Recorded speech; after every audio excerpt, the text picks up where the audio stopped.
The goal is to become absorbed in God, and that absorption begins with starting to see God in the different manifestations of this world. I am the taste of water, the light of the sun, and the moon. I am the source of all this. The syllable Om in the Vedic mantras. I am the sound in ether and the ability in man or woman. I am the original fragrance of the earth, and I am the heat in fire. I am the life of all that lives, and I am the penance of all ascetics. And the gunas are beneath me. And then he comes back to the question. Having gained this knowledge, there will be nothing further for you to know. Strokes, heart attacks, these are all connected to variation in the pranamaya kosh. And mental diseases means your software is getting affected. Hardware is your body is getting affected.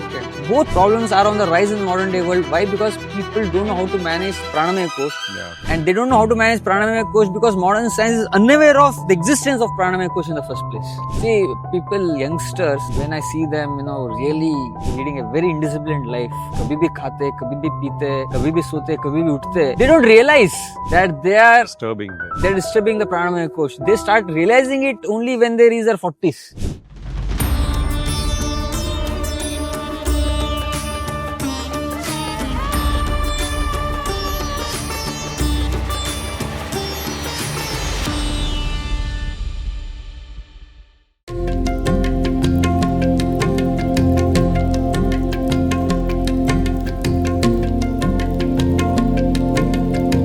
Pranam Prabhuji.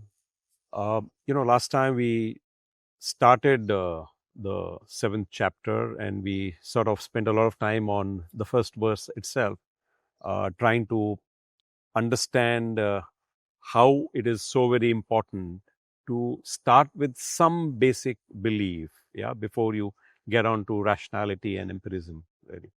And how Krishna starts with, I will tell you now, here. So, over to you to hear, really. So, then Krishna, he goes on to explain, Jnanam teham sa Vignyanam. So, he's explaining to Arjuna, I'm going to explain to you Jnana, knowledge, and Vignana. Vignana means realized knowledge. I see. So, I'm going to give you not just theoretical knowledge, but also the method of realizing this knowledge. Vignyanam. Krishna is explaining. Jnanam teham sa Vignyanam idam vakshami asheshataha. Completely, exhaustively, I'm going to explain to you science, the knowledge and the scientific way of verifying it. Yajñatva neha bhuyonya jñatvayam avashishyate. Having gained this knowledge, there will be nothing further for you to know. Complete knowledge I'm going to give you. And then he's going to explain how rare it is to know God. So he says, Manushyanam sahasreshu kaschid yadati siddhaye.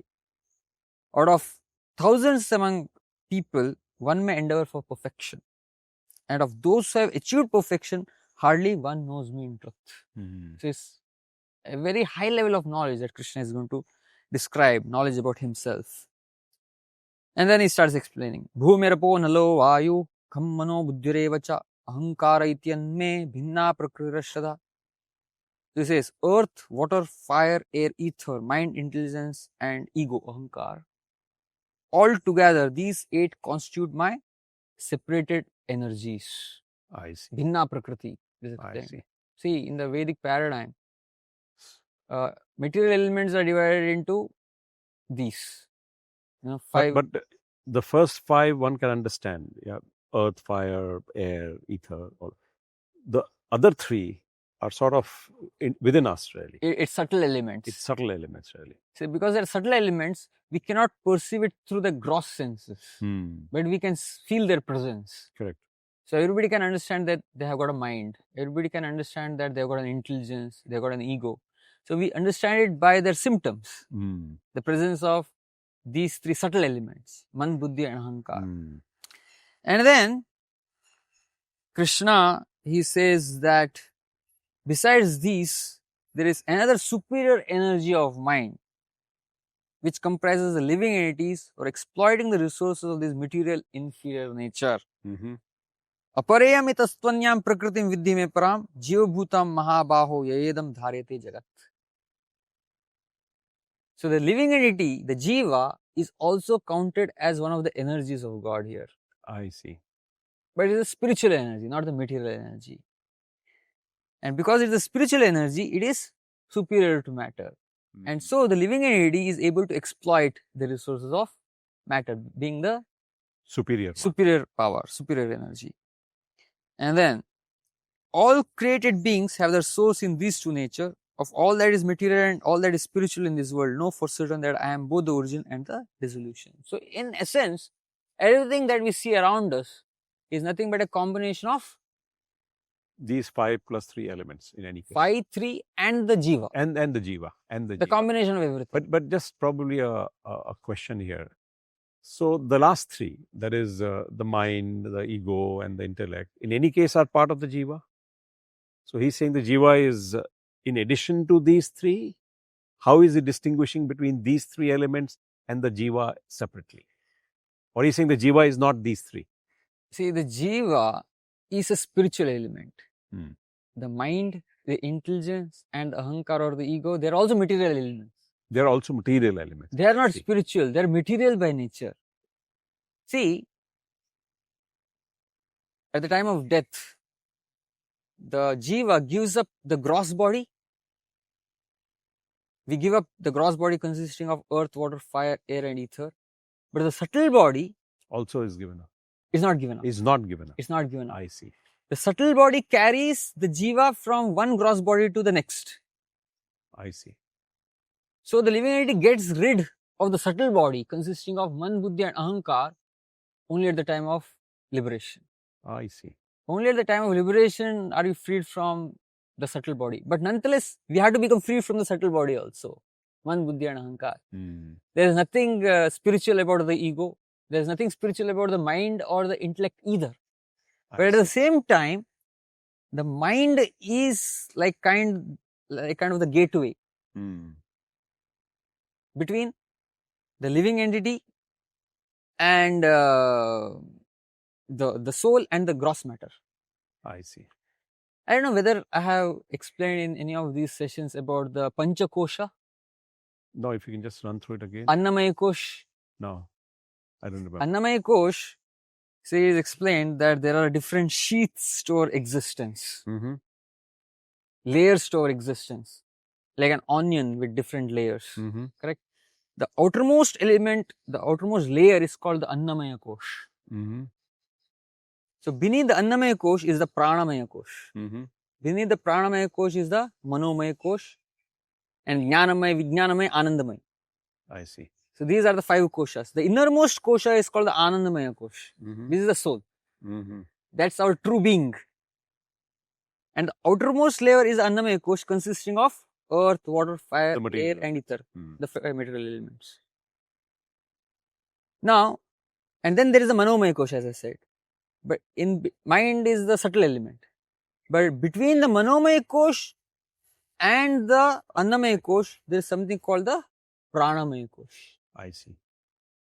This is not at all understood by the modern world. See, even allopathy deals with annamaya kosh only. Yeah. Only at the annamaya kosh they deal with the body. Psychology to some extent maybe. Psychology deals with the mind. Correct. But modern science is unaware of the existence of the annamaya kosh at all.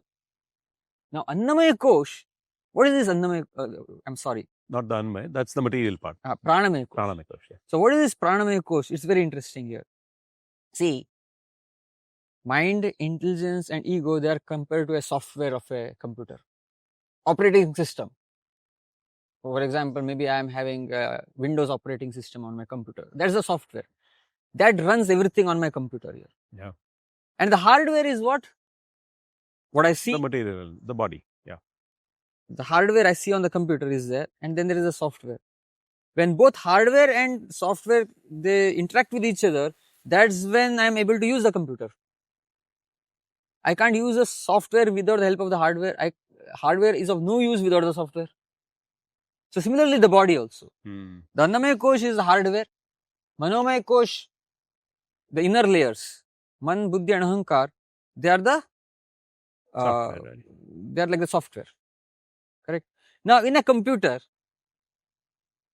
if you simply have the hardware, if you simply have the software, is that sufficient or do you need something more? Need some mechanism to connect them really. And what is that? I guess the CPU or the power. It is the power. Correct. Unless there is electricity that flows, you can't really connect the software with the hardware. So that is why the pranamaya kosh connects the manomaya kosh to the annamaya kosh.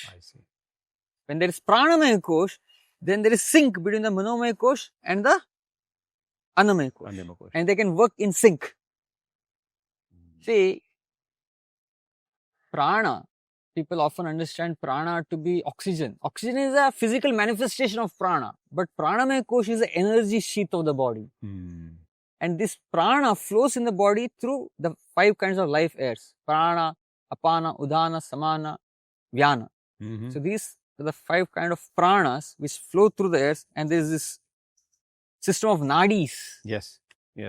See, a lot of very good Ayurvedic doctors, they can understand your problems through nadi pariksha alone. Correct. So there was this doctor, he was in Gujarat actually.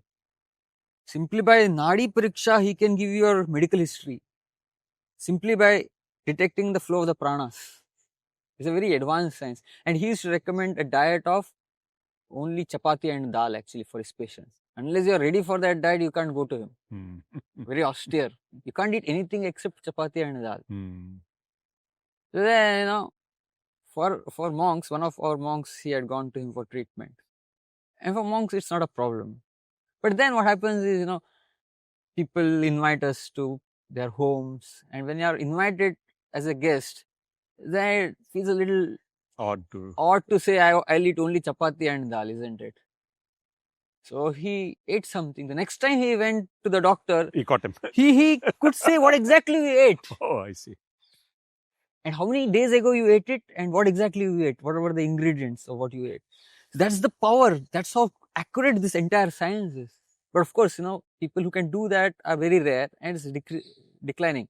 This person was 90 years old at that time. Now he is no longer there. So the point here is, that's the pranamaya kosha. Correct. And see, and because the modern man is unaware of this pranamaya kosh, see, in a computer, if the electricity is not steady and if it is fluctuating, it can potentially be disastrous to the software and the hardware, yeah. And the hardware both.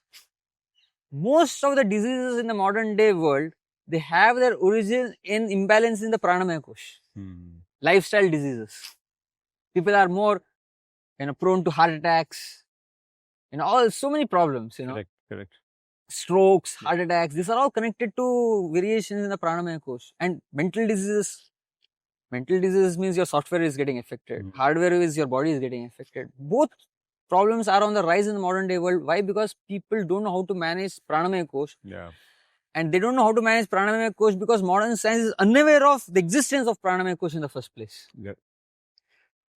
See, one of these days you should have a doctor on the other side of you so that we can debate more aggressively on this point. See, you know what? See, this pranayam, it's very powerful in balancing pranamaya kosh through pranayam. See, also another thing here is the pranamaya kosh gets disturbed because of indisciplined lifestyle. Because, see, very interesting. Pranamaya kosh gets disturbed because of indiscipline. It gets disturbed because of irregular, like too much work or too little work also. Correct. If you have got too little work also, your pranamaya kosh will get disturbed. If you got too much work also, your pranamaya kosh will get disturbed. And these are all problems in the modern day world. Modern man or modern woman, they are indisciplined, number one, most of the times. And also, either they are working too much or they are vacating too much. And also too much of stress, anxiety, these are killers. Fear, these and all, they really, see, pranamaya kosh has got a lot of resilience inherently. To disturb it is very difficult, but once it gets disturbed, to restore it is also very difficult. See, people, youngsters, when I see them, really leading a very indisciplined life, kabhi bhi khate, kabhi bhi peete, kabhi bhi sote, kabhi bhi uthte, they don't realize that they're disturbing the pranamaya kosh. They start realizing it only when they reach their 40s. But then it is too late to rectify it. Anyway, we deviated a little too much. Really, yes. So anyway, so Krishna is here telling here that all created beings have their source in these two natures. Correct. And then he says, 7th verse he says, Matta parataram nanyat kinchidasti dhananjaya mai sarvamidam prot protam sutre manigana eva. O conqueror of wealth, there is no truth superior to me. See, God says that everything exists because I have created it. So there is no truth superior to me, Krishna is telling. Everything rests upon me as pearls are strung on a thread. I see. See, when you see a pearl necklace, pearls are standing in, they're standing in line as if by magic. They're staying in position. A child might say, it's magic. But an adult understands that it is a thread that is keeping the pearls in place, but the thread is invisible. Correct. So this analogy is very beautiful. Everything is going on in this world. Everything is resting in place because I'm there. Because I am the binding force. I am the binding force, Krishna is telling here. But the binding force is invisible, right? And how can we see the invisible? That he starts explaining from the next verse onwards. O son of Kunti, I am the taste of water, the light of the sun and the moon, the syllable Om in the Vedic mantras. I am the sound in ether and ability in man. Even though we can't see the thread, by seeing the pearls, we can make out the existence of the thread. So he's telling, the taste of water comes through me. So these are ways in which we can remember or experience. Say, as we were discussing earlier, the goal is to become absorbed in God. And that absorption begins with starting to see God in the different manifestations of this world. So he's giving ways in which we can experience him. I'm the taste of water, the light of the sun and the moon. I'm the source of all this. The syllable Om in the Vedic mantras. I'm the sound in ether and the ability in man or woman. I'm the original fragrance of the earth and I'm the heat in fire. I'm the life of all that lives and I'm the penance of all ascetics. So in this way, he explains a lot of things here. And then he says, know that all states of being, be they of goodness, passion or ignorance, sattva, rajas or tamas, are manifested by my energy. I am in one sense everything, but I am independent. I am not under the modes of material nature, for they on the contrary are within me. The gunas, I am above the gunas. And the gunas are beneath me. The three gunas, sattva, rajas and tamas, Krishna explains. And then he comes back to the question that if God is all pervasive in this way, why is it that people can't experience his presence? That he explains in the next verse. Tribir gunamayer bhaver ebi sarvamidam jagat moedam nabi janati mamibhya paramavyayam. Deluded by the three modes, sattva, rajas and tamas, the whole world does not know me, who am above the modes and inexhaustible. As long as we are under the grip of the three gunas, sattva, rajas and tamas, it will be very difficult for us to realize the presence of God, understand God. Because knowledge of God lies at the level of Shuddha Sattva, beyond the level of Sattva Guna also. See, Sattvam Sanjayate Jnanam, it is explained. This we are going to explain in more detail in the last 6 chapters of the Gita. But just to give you an understanding here, the more we come to Sattva, the more we start understanding spiritual subject matters. Correct. See, in college, we had this word called chamakna. The person is reading everything, but there is an instance where usko chamak jata hai. Correct. Is able strikes to you. Strikes. Yeah. Correct. So similarly, spiritual subject matters are there. The Gita is there. Everything is there. We have all this knowledge. We have access to all this knowledge. But wo chamakne ke liye, we have to have more of Sattva Guna. More Sattva Guna. See, I was kind of explaining spirituality in terms of science in my previous class also. So in science, there is a cell. You can't see the cell through the naked eye. The cell exists, but you can't see it.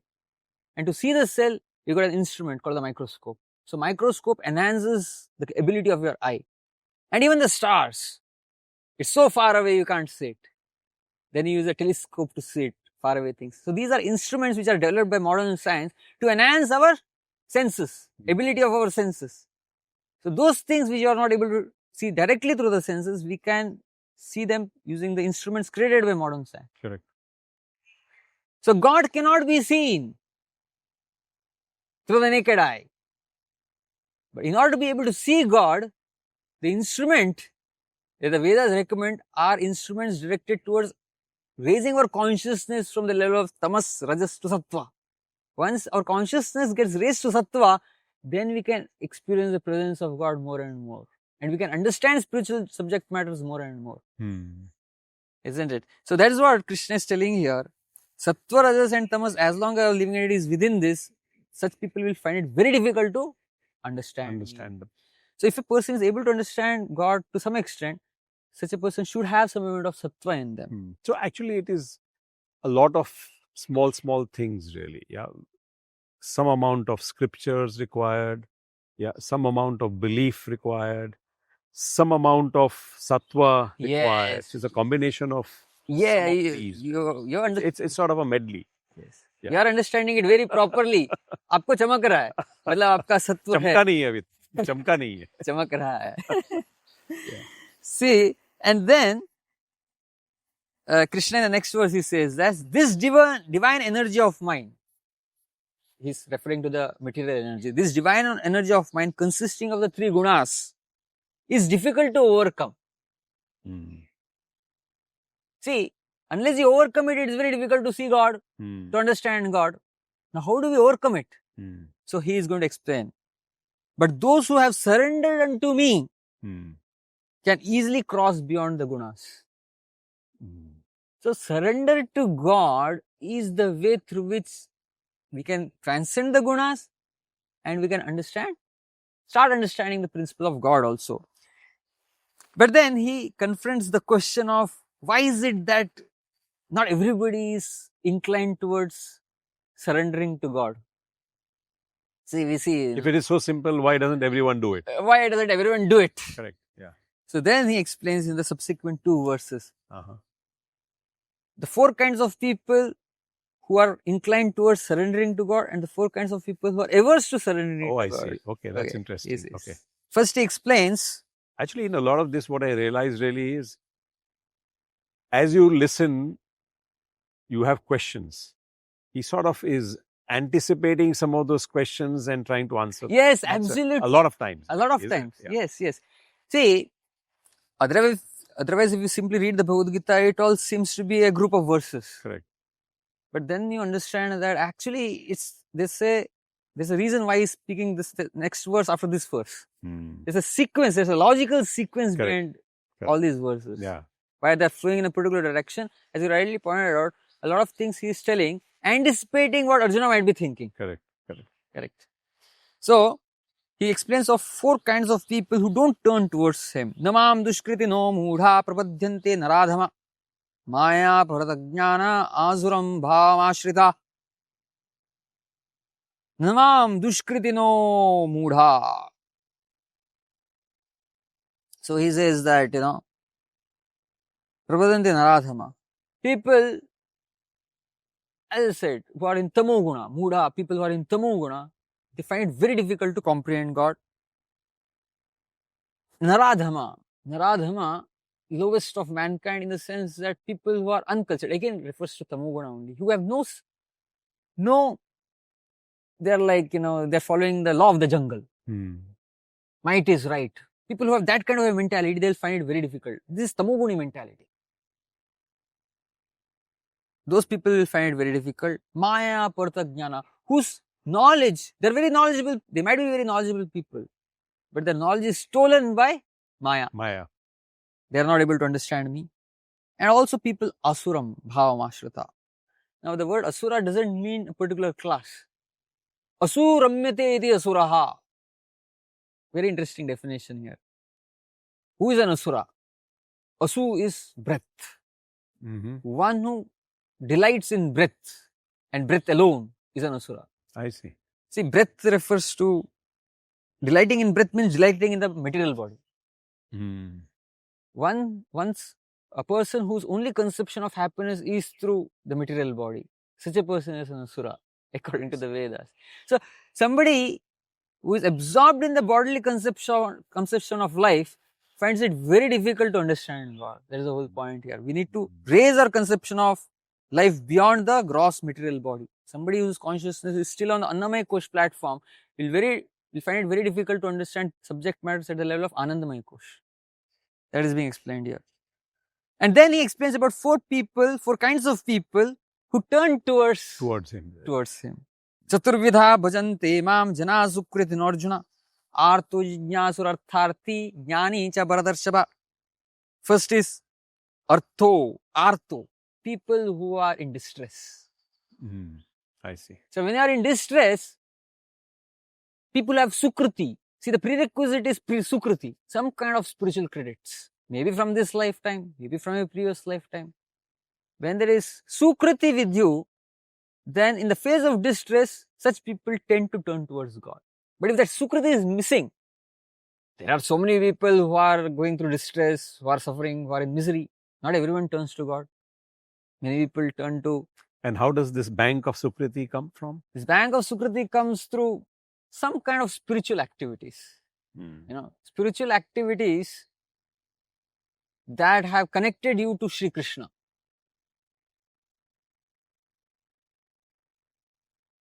Activities that have directly connected you to Sri Krishna. That is called sukriti. The very definition is. I see. Is like a piety in connection with Sri Krishna. That is sukriti. See, that is why a person who is more pious, there is more chance of a pious person gaining sukriti. I see. Say, you are feeding the hungry, for example. Feeding the hungry, according to the scriptures, is piety. It comes under the karma kanda section, which is very good, but it is piety. It doesn't strictly come under the purview of yoga or spirituality now. But while feeding, now you have this tendency to feed the hungry. But one of the hungry people whom you feed is somebody who is very elevated on the path of yoga, who is an advanced spiritualist, devotee of Sri Krishna. And you end up feeding that person also while feeding the hungry. That will give you that balance. That will give you sukriti. I see. So while doing piety, you get sukriti also. Indirectly, you probably get it. You get it. And that when it accumulates, it creates a kind of balance within you through which you become inclined to serve God in the phase of distress. You got other alternatives also. Yeah. So the first one is easily understandable. Yes. I think. Yeah.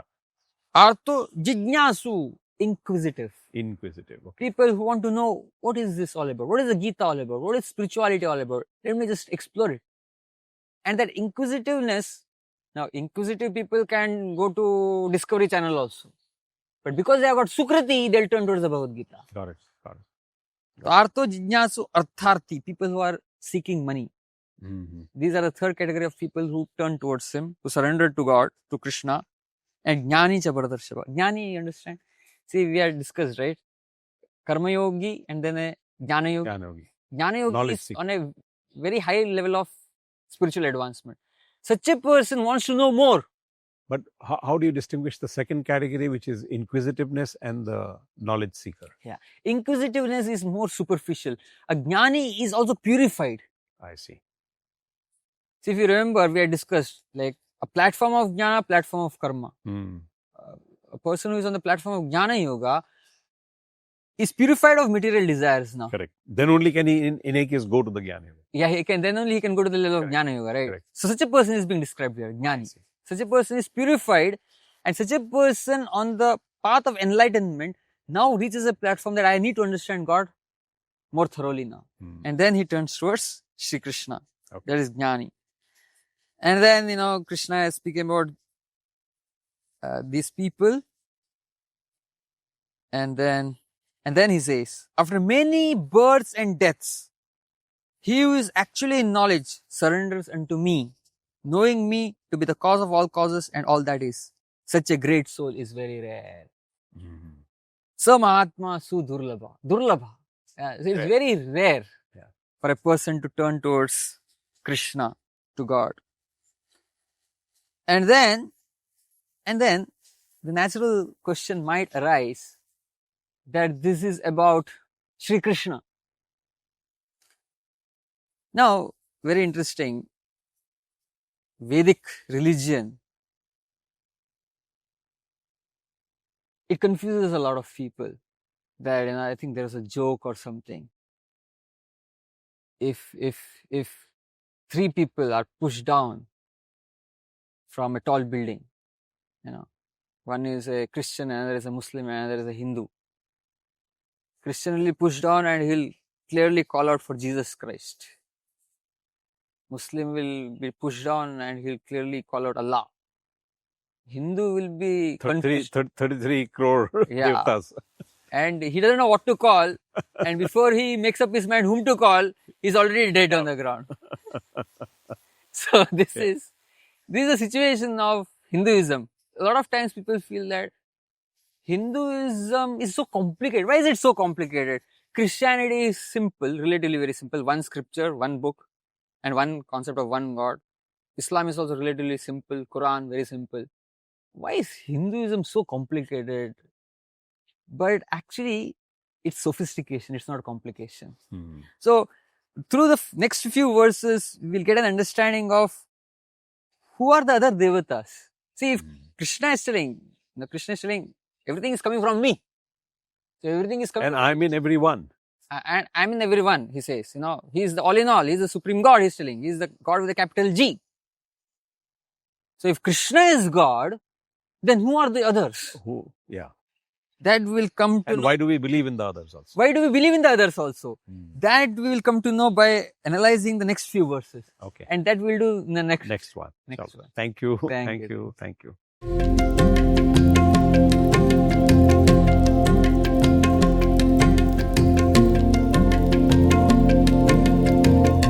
In this episode, Krishna says that he will tell us about Gyaan, which is theoretical knowledge, and about Vignyan, which is realized knowledge.